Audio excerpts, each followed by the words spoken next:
We will talk through your top 12 rankings. You have number 1, Jamar Chase. Number 2, Bijan Robinson. Number 3, Jahmyr Gibbs. Number 4, Justin Jefferson. Number 5, CeeDee Lamb, although you said you're going to make that switch there at this point.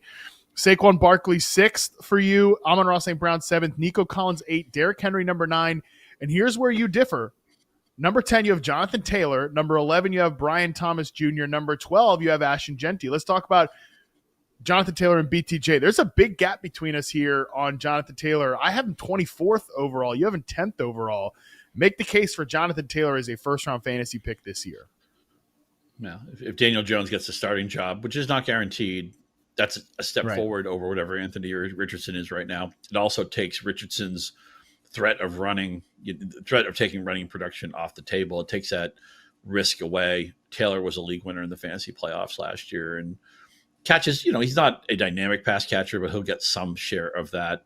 It's mostly that I saw Taylor be really good once he got healthy last year, even with an offensive ecosystem that had all sorts of problems. And Daniel Jones, whatever you think of Daniel Jones, he's better right now than Anthony Richardson, and he's probably better than whatever's left of Joe Flacco. So, and Taylor showed that he could actually survive in that environment. So to me, he's definitely a first round pick. Pretty good case. I agree with you that it does come down to the quarterback here, which is I'm projecting right now Anthony Richardson to be the starter. Again, this is a fluid situation. We get back together on August 25th. Scotty, you and I we can blow this all up again. But as of right now, the Colts announced today that Anthony Richardson is going to start the first preseason game, which kind of continues the momentum, the drumbeat that we've heard from camp that he's actually having a good camp. And I mean, brother, it is hard to figure out what the Colts want from quarterback, right? Because all offseason they talk about consistency. It seemed like they were hyping up Daniel Jones to be the starter. Then Anthony Richardson gets into camp. He's talking about how serious he's taking it. Like, yeah, well, we don't want to give up. This is my Chris Ballard impression. We don't want to give up on Anthony.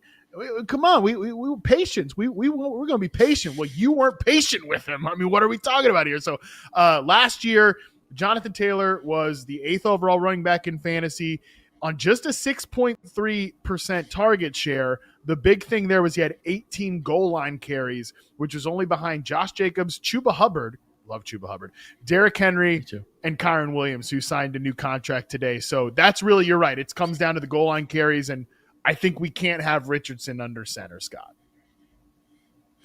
Right. And if Richardson does get that job, then obviously Taylor will bump down to the second round for me, and I'll probably be more in lockstep with where you have him right now.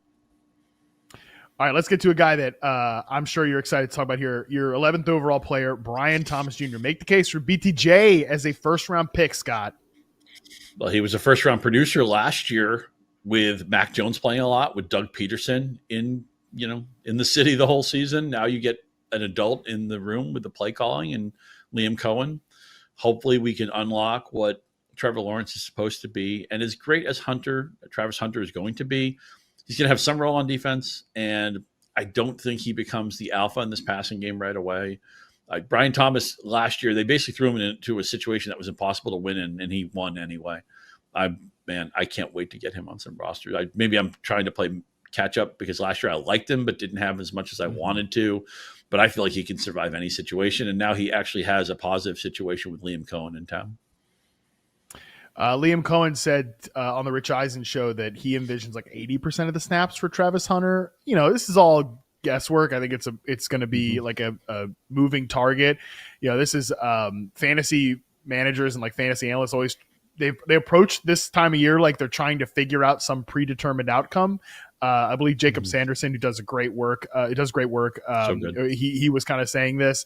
It's like, that's not how this is. Like we're all trying to, it's a moving target. Like things change once we get into the season, but that is the goal, is for 80% of snaps for Travis Hunter. And that doesn't make me nervous necessarily for BTJ. Like I think these guys can coexist. I think Travis Hunter does need to bump up in the overall like rankings and the view right now. You know how much I love Travis Hunter, but yeah, BTJ is an 80% success rate versus press coverage player in reception perception in year one.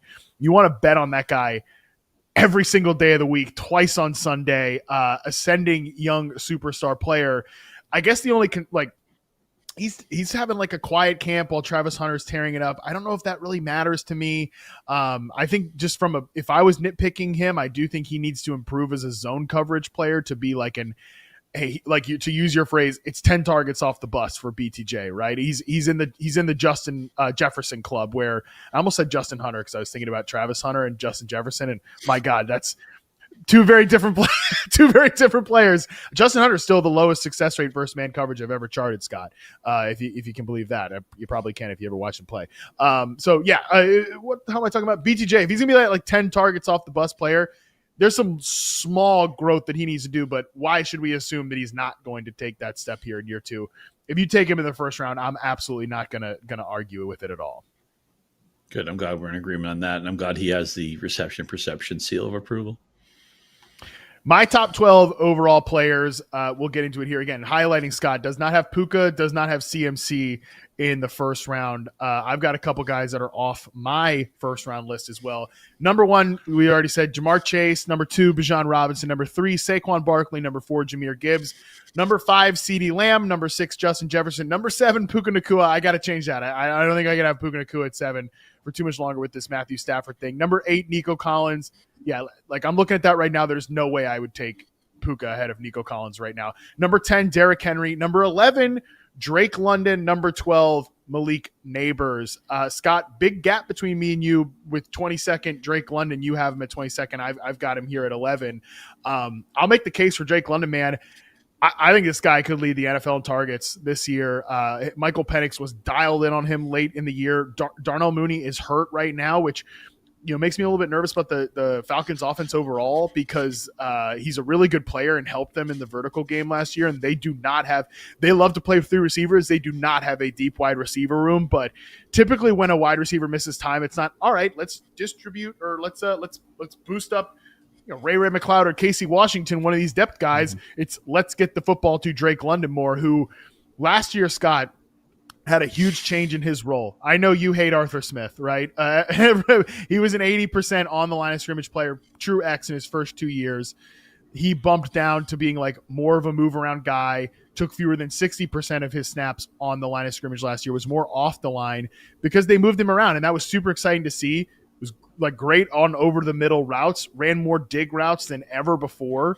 And Michael Penix can get it downfield. I think he can get it to him over the middle there. That's one area where the accuracy has to work on, obviously. But, man, Drake London, I think, is a great late first-round pick. Super high ceiling and a super high floor as well to me. Yeah, I'm in on London. I'm glad that my ranking is actually ahead of ADP, even if it's not ahead of the Matt Harmon ADP. You don't have to do that. That's a lot to ask. So if I'm in a league with you, I got a problem. I'm not going to get Drake London, but I'm going to get him in a lot of leagues. And look, I know 3 games to prorate that out to a full season is kind of like a fool's errand, but I have to do this. Michael Penix played the last 3 games of the season. Drake London went ballistic. If you applied that to a full season for Drake London, you would get 124 catches, 1,994 yards, just 11 touchdowns. You'd live with that kind of volume. It's a concentrated offense. It's a defense that they've tried to fix it. I'm not sure they have. It's an indoor schedule, mostly. Obviously, all their home games are indoors. Yeah, I'm in on Drake London. In fact, I think in one of the magazine drafts, I started Bijan Drake London. I'm like, yeah, I'm all in. Get me to the Falcons games. Get them on the main screen. Let's do it. Also, I think when you listed your top 12, I'm not sure if you mentioned Christian McCaffrey was your number 9 guy. We obviously talked a lot of CMC early on, but just wanted to clean that up if that was a case. But yeah, London, This is a case of Matt's, all in with 2 hands. I'm in with like 8 fingers, 9 fingers. I'm really pretty much right behind Matt. Matt's driving the bus. I have one of the front seats on the Drake London bus. Yeah. Hey, buddy, you're welcome on the bus any damn time you want to get on the bus for Drake London. And Boone kind of splits the difference with us at 16. So I'm definitely I'm high. I'm going to be the high guy on Drake London, but if you could give me odds on who's going to lead the NFL in targets this year, my 2 non-obvious bets would be Nico Collins and Drake London. And I think you'd probably get better odds on Drake London, more favorable towards you. So yeah, I mean, I think the guy's going to smash this year. 18 targets in the Carolina game. I realized it was overtime, so you get a few extra snaps, but man, I just love seeing those. Got to play the Panthers twice. Guys.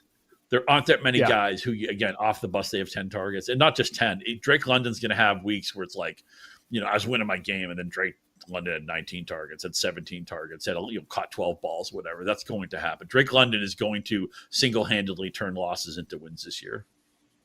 Yeah, this is like, again, the difference between a guy like Brian Thomas Jr., who, to be fair, like Brian Thomas Jr. can take a pass that's 3 yards down the field and house it better than Drake London can. So if you like explosive plays, you're going to be more BTJ. But if you're like a guy that wants the 10 targets off the bus, Drake London is such a consistent zone beater and such a consistent over the middle player. Like he's going to get 10 targets every single week. So yeah, man, again, I don't think you can go wrong. By the way, like I'm going to transition this into my 12th overall player, which is Malik Nabers. I think sorting between Drake London, Malik Nabers, Amon-Ra St. Brown, Ashton Genty, Devon Achane, and Brian Thomas Jr. super difficult to me, which means, Scotty, I love picking at the turn. I was just going to ask you that. I was just going to ask you what your preferred slot was this year in a 12-teamer. Give me the turn. Give me, and I saw, by the way, I don't know, we did the, Bob Lung was emailing us today about like the picks in the Kings Classic. I checked in on mine. Right. I believe I have the 11th pick. I was like, let's freaking go, baby. Which, by the way, very excited to see you at the Expo this weekend. Excited to draft against you.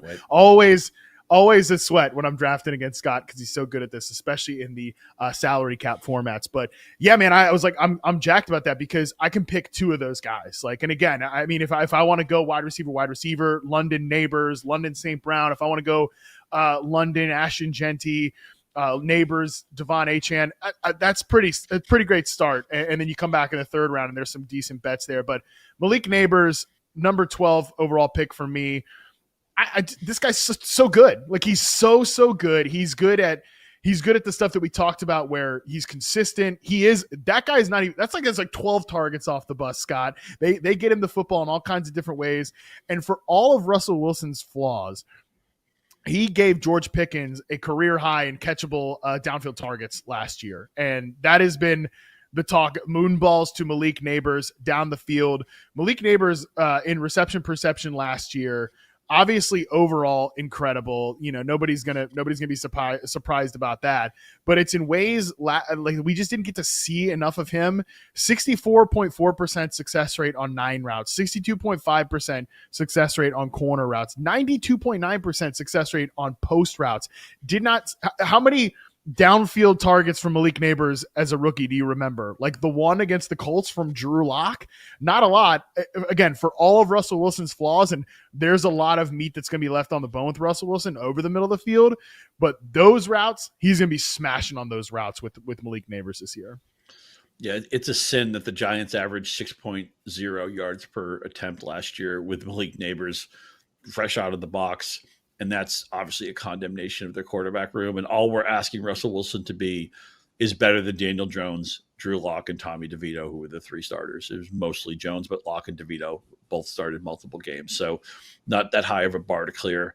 And you have to love if you draft Nabers. And if you're on multiple leagues, you have to have some Nabers somewhere. Is you love that the entire coaching staff is cooking up plays for Nabers 24/7. They know he's the feature guy in the offense.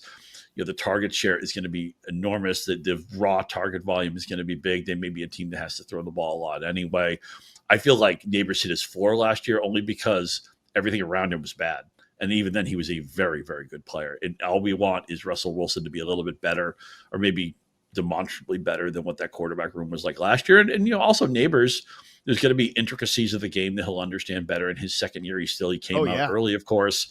Yeah, I mean, Malik Nabers, man, if you want to draft Nabers in the first round, I'm not going to say you're wrong. And this is another reason why Matt and I both talked about favoring the late part of the first round. It's because I want Malik Nabers on a lot of my rosters. I'm totally with you. I may have him again, just like Drake London. Maybe I'm a slot or two behind you on Nabers, but it's not for any lack of affection or any lack of conviction in the pick.